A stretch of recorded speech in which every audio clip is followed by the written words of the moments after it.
Trump दावा कर रहे हैं कि उन्होंने दूसरे विश्व युद्ध के बाद होने वाले सबसे बड़े संभावित सैन्य हमले को रोक दिया है। उन्होंने कहा कि हजारों जानें बचाने के लिए उन्होंने बातचीत को चुना है। लेकिन उसी वक्त होर्मुज में धमाके की इस खबर ने कहानी को नए सिरे से मोड़ दिया है। अब एक तरफ लग रहा है बातचीत जारी है, दबाव की राजनीति भी जारी है, कूटनीति भी चल रही है और सैन्य संदेश भी दिए जा रहे हैं। यही वजह है कि आज पूरी दुनिया एक सवाल पूछ रही है कि क्या होर्मुज में सचमुच शांति आने वाली है या फिर ये सिर्फ बड़े टकराव से पहले की खामोशी है। सवाल, क्या ट्रंप की शांति की डील कामयाब होगी? क्या ईरान वास्तव में समझौते की ओर बढ़ रहा है या फिर होर्मुज में मिसाइल्स की गूंज बता रही है कि पश्चिम एशिया अभी भी बारूद के ढेर पर बैठा है? अब यह डील है या धोखा है? ट्रंप का वार्ता पर बड़ा दावा तो हुआ है। ईरान से नई वार्ता सोमवार से शुरू होने का दावा है। सैन्य कार्रवाई के बजाय बातचीत पर जोर दिया जा रहा है। हजारों जानें बचाने के लिए टाला है हमला, ये डोनाल्ड ट्रंप ने दावा किया है। परमाणु मुद्दे पर समाधान की उम्मीद भी जताई है। होर्मुज खोलने का भी दावा किया है। अब शांति की बात के बीच धमाके की खबर क्या कह रही है? ओमान तट के पास तेल टैंकर के करीब विस्फोट हुआ है। होर्मुज प्रवेश द्वार के पास हुई घटना। चालक दल सुरक्षित, यूकेएमटीओ ने जांच शुरू कर दी है। जहाजों को चौकस रहने की सलाह दी जा रही है। तेल टैंकर पर मिसाइल अटैक हुआ है। शुरुआती रिपोर्ट्स में आईआरजीसी पर आरोप, सिरिक क्षेत्र से क्रूज मिसाइल दागने का दावा किया जा रहा है। आधिकारिक पुष्टि अभी हम नहीं कर रहे हैं, इसकी ना हुई है, जांच अभी चल रही है, जांच जारी है। लेकिन इस घटना के बाद से तनाव बढ़ गया है। ईरान अभी भी सख्त है। होर्मुज मैनेजमेंट पर ओमान से बातचीत, नया शिपिंग रूट और वहीं अंतिम चरण में पूरा जलडमरू मध्य खोलने से इनकार। सुरक्षा को प्रायोरिटी बताया जा रहा है, बातचीत चल रही है। लेकिन स्थिति आगे क्या होगी, आगे क्या नजर आता है? क्या ये वार्ता सफल होगी? क्या तनाव और बढ़ेगा? क्या तेल बाजार संभलेगा? और क्या सैन्य टकराव टल जाएगा? क्योंकि ये बड़ा सवाल है जो कि फिलहाल उठता हुआ नजर आ रहा है। क्योंकि जिस तरह की स्थितियां यहां पर बनी हुई हैं, ऐसे में लग नहीं रहा कि यहां पर शांति स्थापित होने वाली है। दक्षिण चीन सागर में चीन का बड़ा शक्ति प्रदर्शन। स्कारबोरो शोल के पास चीन की मेगा सैन्य ड्रिल। चीन की नौसेना और वायुसेना का संयुक्त युद्धाभ्यास। फिलीपींस के दावों के बीच ड्रैगन की आक्रामक चाल। विवादित समुद्री क्षेत्र में बढ़ा सैन्य तनाव। बीजिंग ने बढ़ाई सैन्य गतिविधियां, इलाके में हलचल है। समुद्र में जंगी जहाज, आसमान में लड़ाकू विमान। चीन का शक्ति प्रदर्शन है जिसकी वजह से इस पूरे इलाके में, पूरे क्षेत्र में टेंशन बढ़ गई है। दक्षिण चीन सागर में फिर से गरजा है ड्रैगन। एशिया प्रशांत में नई टकराव की आहट है। यह भी कहा जा रहा है कि एक तरफ अमेरिका इंगेज्ड है ईरान के साथ मिडिल ईस्ट में और इसी का फायदा ड्रैगन उठा रहा है, अपने शक्ति प्रदर्शन कर रहा है। फिलीपींस के होश फाख्ता है क्योंकि ये जो विवादित क्षेत्र है जिसे लेकर हम बात कर रहे हैं, स्कारबोरो शोल, इस पर चीन अपना कब्जा कहें या फिर कहें कि चीन अपना आधिपत्य जताता रहा है, जमाता रहा है। हालांकि ये अंतर्राष्ट्रीय कानून के विरुद्ध है, लेकिन चीन नहीं मानता। बहरहाल वेस्ट एशिया एक बार फिर बारूद के ढेर पर खड़ा है। ड्रोन उड़ रहे हैं, मिसाइल्स दागी जा रही हैं, ऑयल फील्ड जल रहे हैं और दुनिया की सबसे महत्वपूर्ण ऊर्जा सप्लाई पर जंग का साया मंडरा रहा है। जिस टकराव को कुछ वक्त पहले थमता हुआ माना जा रहा था, वो पहले से ज्यादा खतरनाक रूप लेता दिखाई दे रहा है। एक तरफ अमेरिका है, दूसरी तरफ ईरान है, लेकिन इस बार लड़ाई सिर्फ दो देशों के बीच नहीं है। इसकी चिंगारियां पूरे खाड़ी क्षेत्र को अपनी गिरफ्त में ले रही हैं। कुवैत के सैन्य ठिकाने, इराक के ऑयल फील्ड, जॉर्डन की सरहद, ओमान के समुद्री रास्ते और रेड सी में हूती विद्रोहियों की हलचल। हर दिशा से सिर्फ एक ही संदेश आ रहा है, वेस्ट एशिया फिर युद्ध की आग में झुलस रहा है। ईरान सिर्फ जवाब नहीं दे रहा, बल्कि उसने खुली चेतावनी जारी कर दी है। उसने उन तमाम ऑयल फील्ड, गैस टर्मिनल और एनर्जी हब की सूची सामने रख दी है जिन्हें वो अपना अगला निशाना बता रहा है। सऊदी अरब का धवार, अबकैक, हुराइस, यूए की रुवाइस रिफाइनरी, कतर का रास लाफान, कुवैत का बुर्गन और इजराइल के गैस फील्ड, यानी दुनिया की ऊर्जा व्यवस्था को झकझोर देने वाली पूरी सूची। उधर अमेरिका भी चुप नहीं बैठा है। रिपोर्ट्स कह रही हैं कि ईरान के पावर ग्रिड और ऑयल इंफ्रास्ट्रक्चर पर बड़े हमले की तैयारी चल रही है। यानी सवाल अब सिर्फ ये नहीं है कि अगली मिसाइल कहां गिरेगी, सवाल यह है कि क्या दुनिया एक ऐसे युद्ध की तरफ बढ़ रही है जिसकी कीमत पेट्रोल पंप से लेकर शेयर बाजार तक है, हर आम आदमी को चुकानी पड़ेगी। क्या खाड़ी के तेल ठिकाने अब अगला रण क्षेत्र बनने वाले हैं? क्या स्ट्रेट ऑफ हॉर्मुज और रेड सी पूरी दुनिया की सबसे बड़ी चिंता बनने जा रहे हैं? क्या ट्रंप की धमकी अब निर्णायक सैन्य कार्रवाई में बदलने वाली है, या फिर ईरान का पलटवार पूरे इलाके को ऐसी आग में झोंक देगा जिसे बुझाना किसी के बस में नहीं होगा? ड्रोन बनाम एयर डिफेंस, मिसाइल बनाम मिसाइल, तेल बनाम ताकत और सुपर पावर बनाम प्रतिरोध। ऐसे में कहना गलत नहीं होगा कि वेस्ट एशिया में अब सिर्फ गोलियां नहीं चल रही, बल्कि दुनिया की अर्थव्यवस्था, ऊर्जा सुरक्षा और वैश्विक शांति भी दांव पर लगी हुई है। जाहिर है ड्रोन बरसे, तेल जलाए, वेस्ट एशिया फिर से सुलगाए, वेस्ट एशिया में फिर से जंग भड़की है।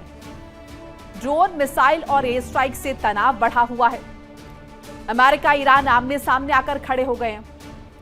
खाड़ी देशों पर खतरा बढ़ गया है और इसीलिए पूरी दुनिया की जो निगाहें हैं, जो नजरें हैं, वो पश्चिम एशिया पर बनी हुई हैं। अब अगर हम ईरान के पलटवार की बात करते हैं तो कुवैत में अमेरिकी ठिकाने निशाने पर हैं। कैंप उदेरी पर हमला हुआ है, बुबियन द्वीप को निशाना बनाया गया है। अली अल सलीम एयरबेस पर अटैक हुआ है। Air defence system high alert mode पर है। अब ऐसे में ईरान की नई रणनीति क्या है? सिर्फ सैन्य ठिकाने नहीं, अब तेल भी निशाने पर है, ऑयल फील्ड पर ड्रोन अटैक। इसके साथ साथ गैस इंफ्रास्ट्रक्चर भी खतरे में, रिफाइनरीज को टारगेट बनाए, ऊर्जा आपूर्ति पर भी संकट मंडरा है। इराक में तबाही का मंजर देखने को मिला, ऑयल फील्ड में भीषण हमला, अल अहदाब ऑयल फील्ड पर ड्रोन अटैक, रिफाइनरी में आग लगी है, भीषण आग लगी है, एरबिल ऑयल डिपो में धमाका हुआ है, शमामिक रिफाइनरी को भारी नुकसान पहुंचा है। ईरान की जो टारगेट लिस्ट है उसका जिक्र कर लेते हैं। सऊदी अरब है, सऊदी अरब के Ghawar oil field, Abqaiq oil facility, Khurais oil facility. अगर हम यूएई की बात करते हैं तो यूएई में रुवाइस रिफाइनरी, जकुम ऑयल फील्ड, कतर की बात करते हैं, नॉर्थ फील्ड है, रास लाफान एलएनजी है, कुवैत का जिक्र करते हैं, बुर्गन ऑयल फील्ड है, बहरीन में सिट्रा रिफाइनरी है, इजराइल का जिक्र कर लेते हैं, Leviathan gas field, Tamar gas field है। ईरान ने सीधी धमकी दी है, साउथ पास पर हमला हुआ तो माकूल जवाब मिलेगा। रास लाफान एलएनजी को निशाना बनाने की चेतावनी दे दी है। ऊर्जा ठिकानों पर जवाबी कार्रवाई का दावा कर दिया है। ऐसे में तनाव और बढ़ने के पूरे संकेत यहां पर मिल रहे हैं। कई मोर्चों पर हमला, एक साथ कई देशों में तनाव बढ़ा है। कुवैत में ड्रोन हमले, इराक में ऑयल फील्ड निशाने पर, जॉर्डन की और मिसाइल्स, ओमान तट के पास ड्रोन गतिविधि। इसके अलावा रेड सी में भी खतरा उत्पन्न हुआ है। हूती विद्रोही एक्टिव हो गए हैं, रेड सी में गतिविधि बढ़ गई है, जहाजों पर खतरा बढ़ गया है, तेल टैंकर्स के रास्ते बदले गए। इसका असर किस पर पड़ेगा? समुद्री व्यापार पर। अमेरिकी अलर्ट मोड पर आ गए, दूतावास ने चेतावनी जारी कर दी है, हालात और बिगड़ सकते हैं। अमेरिकी नागरिकों को सतर्क रहने की, चौकस रहने की सलाह दी जा रही है, तनाव बढ़ने की आशंका के चलते। अमेरिकी जवाब की भी तैयारी की जा रही है। पावर इंफ्रास्ट्रक्चर पर नजर बनी हुई है अमेरिका की, ऑयल फैसिलिटी भी निशाने पर है। अमेरिका इजराइल की रणनीति पर चर्चा हो रही है और चिंता किसकी बढ़ रही है? दुनिया की। जाहिर है युद्ध का असर क्या होगा? खाड़ी से दुनिया तक संकट फैलेगा। ये संकट सीमित नहीं रहेगा, तेल सप्लाई पर खतरा होगा, ऊर्जा बाजार में बेचैनी बढ़ेगी, वैश्विक व्यापार पर असर होगा इसका, शिपिंग रूट्स पर जोखिम बढ़ेगा। अब इन सब के बीच बड़ा सवाल क्या है? बड़ा सवाल ये कि क्या वेस्ट एशिया लंबी जंग की ओर बढ़ रहा है? क्या बढ़ेगा अमेरिकी हमला? क्या ईरान पलटवार करेगा और पलटवार करेगा? क्या तेल बाजार में उथल पुथल मचेगी और क्या पूरी दुनिया इससे प्रभावित हो जाएगी? ये कुछ महत्वपूर्ण सवाल है जो कि इस सिचुएशन के बाद उठते हुए नजर आ रहे हैं। क्या पश्चिम एशिया अब उस मोड़ पर पहुंच चुका है जहां अगली चिंगारी सिर्फ मिसाइल्स की नहीं बल्कि परमाणु तबाही की हो सकती है? क्या इजराइल ईरान के सबसे सुरक्षित न्यूक्लियर प्लांट्स पर हमला करने की तैयारी कर चुका है? क्या तेहरान का परमाणु कार्यक्रम दुनिया को तीसरे विश्व युद्ध की दहलीज पर ले आया है? और सबसे बड़ा सवाल, अगर फोर्दो, नतांज, इस्फहान या बुशहर जैसे परमाणु ठिकानों पर हमला हुआ तो क्या सिर्फ ईरान नहीं, पूरा पश्चिम एशिया रेडियो एक्टिव संकट की चपेट में आ जाएगा? आज सवाल उस टकराव का है जिसकी नींव दशकों पहले रखी गई थी। जहां कभी दोस्ती थी, वहां आज दुश्मनी है। जहां कभी परमाणु तकनीक का सहयोग था, वहीं परमाणु हमले की आशंका है। और इस पूरी कहानी के बीच सबसे बड़ा किरदार है अमेरिका। जी हां, जिस अमेरिका ने कभी ईरान के परमाणु कार्यक्रम की शुरुआत में मदद की, आज वही अमेरिका ईरान को परमाणु ताकत बनने से रोकने के लिए हर मोर्चे पर खड़ा दिखाई देता है। इजरायल का कहना है, अगर ईरान परमाणु हथियार हासिल कर लेता है तो सिर्फ इजरायल ही नहीं, पूरी दुनिया की सुरक्षा खतरे में पड़ जाएगी। वहीं ईरान कहता है उसका परमाणु कार्यक्रम शांतिपूर्ण उद्देश्यों के लिए है। लेकिन सवाल यह है, अगर सब कुछ शांतिपूर्ण है तो फिर यूरेनियम को इतने ऊंचे स्तर तक समृद्ध क्यों किया जा रहा है? अगर परमाणु बम नहीं बन रहा तो दुनिया की सबसे बड़ी खुफिया एजेंसीज लगातार चेतावनी क्यों दे रही हैं? और अगर इजरायल को इतना बड़ा खतरा महसूस हो रहा है तो क्या वो एक बार फिर वही इतिहास दोहराने जा रहा है जो उसने इराक और सीरिया में दोहराया था? साल 1981 इराक का ओसिराक न्यूक्लियर रिएक्टर, इजरायली लड़ाकू विमान पहुंचे और कुछ ही मिनटों में पूरा परमाणु प्रोजेक्ट मलबे में बदल गया। फिर आया साल 2007, सीरिया का गुप्त परमाणु ठिकाना, इजरायल ने हमला किया और दुनिया को तब पता चला जब सब कुछ खत्म हो चुका था। यानी इजरायल इंतजार करने में विश्वास नहीं रखता है। अगर उसे लगता है कि दुश्मन परमाणु ताकत बनने वाला है तो वो पहले हमला करने की नीति अपनाता है। लेकिन इस बार मुकाबला इराक या सीरिया नहीं, ईरान है।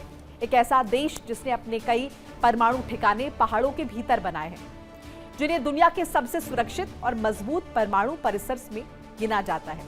इस पूरी कहानी का सबसे दिलचस्प सवाल अभी बाकी है। जिस ईरान को कभी इजरायल पश्चिम एशिया का सहयोगी मानता था, वो सबसे बड़ा दुश्मन कैसे बन गया? जिस अमेरिका ने कभी ईरान को परमाणु तकनीक दी, वही आज उसे रोकने के लिए प्रतिबंधों और दबाव की राजनीति क्यों कर रहा है? क्या यह सिर्फ परमाणु कार्यक्रम की लड़ाई है या पश्चिम एशिया में ताकत की सबसे बड़ी जंग? क्या इजरायल वाकई ईरान के न्यूक्लियर प्लांट्स पर हमला करेगा?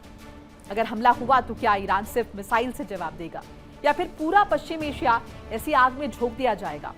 आज हम आपको बताएंगे दोस्ती से दुश्मनी तक की पूरी कहानी, ईरान के परमाणु कार्यक्रम का इतिहास, अमेरिका की भूमिका, इजरायल की रणनीति और वो हर कारण जिसकी वजह से पूरी दुनिया की धड़कनें तेज हो चुकी हैं।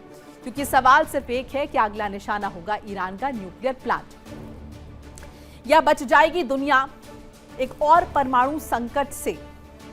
इजरायल का एटमी ऑपरेशन, क्या खत्म होगा ईरान का न्यूक्लियर मिशन? ईरान इजरायल तनाव चरम पर है। मिसाइल और ड्रोन हमलों के बाद हालात गंभीर है। इजरायल ने जवाबी कार्रवाई की चेतावनी दी है। दुनिया को परमाणु संघर्ष का डर इस बीच सता रहा है। अब दोस्ती से दुश्मनी तक की कहानी जरा समझाते हैं। 1979 से पहले ईरान इजरायल के अच्छे संबंध थे। शाह के दौर में दोनों देशों में सहयोग था। अमेरिका दोनों का साझेदार था। फिर हुआ क्या बदला? 1979 की इस्लामिक क्रांति, अयातुल्लाह शासन आने के बाद नीति बदली। इजरायल को दुश्मन घोषित कर दिया गया। अब इसमें अमेरिका की भूमिका क्या थी? अमेरिका ने शाह शासन का समर्थन किया। शुरुआती परमाणु कार्यक्रम में पश्चिमी सहयोग, क्रांति के बाद अमेरिका ईरान के रिश्ते बिगड़ने लगे, प्रतिबंध और टकराव बढ़ता गया। ईरान का परमाणु कार्यक्रम बिजली उत्पादन के नाम पर शुरुआत हुई। यूरेनियम संवर्धन लगातार बढ़ता गया। कई परमाणु केंद्र विकसित हो गए। पश्चिमी देशों को हथियार बनने की आशंका लगने लगी। ईरान के प्रमुख न्यूक्लियर प्लांट का अगर हम जिक्र करते हैं तो फोर्दो, नतांज, इस्फहान, बुशहर, खुदाम, जिसे इराक भी कहते हैं। अब ऐसे में इजरायल चिंतित क्यों है? जरा इजरायल की बात करना भी महत्वपूर्ण हो जाता है। परमाणु हथियार बनने का डर है इजरायल को। ईरान की बैलिस्टिक मिसाइल क्षमता का डर है। इजरायल की सुरक्षा सबसे बड़ी चिंता है। क्षेत्रीय शक्ति संतुलन बदलने की आशंका है। इसीलिए नेतन्याहू का यह संदेश है कि ईरान ने भारी गलती की है। हम पर हमला होगा तो जवाब मिलेगा। जो हमला करेगा उसे कीमत चुकानी होगी। ईरान ने क्या आरोप लगाया? ईरान का कहना है कि मोसाद पर वैज्ञानिकों की हत्या का आरोप है। साइबर हमलों के भी आरोप हैं। परमाणु कार्यक्रम रोकने की साजिश का दावा है। ईरान ने आरोपों के बाद कार्यक्रम और तेज किया। अब अगर इजरायल के रिकॉर्ड की हम बात करते हैं तो ऑपरेशन ओसिराक 81 में हुआ इराक का परमाणु रिएक्टर तबाह। ऑपरेशन ऑर्चर्ड का जिक्र करते 2007 में सीरिया का परमाणु ठिकाना नष्ट किया गया। लेकिन ईरान पर हमला आसान नहीं है। क्यों नहीं है? परमाणु केंद्र कई जगह फैले हुए हैं ईरान में, कई ठिकाने तो भूमिगत हैं। देखिए इंडिया डेली 24/7 अब आपके स्मार्ट टीवी पर। इंडिया डेली मौजूद है सभी डिजिटल प्लेटफॉर्म पर लाइव और लगातार। इंडिया डेली 24/7 हर दिन राष्ट्र को समर्पित।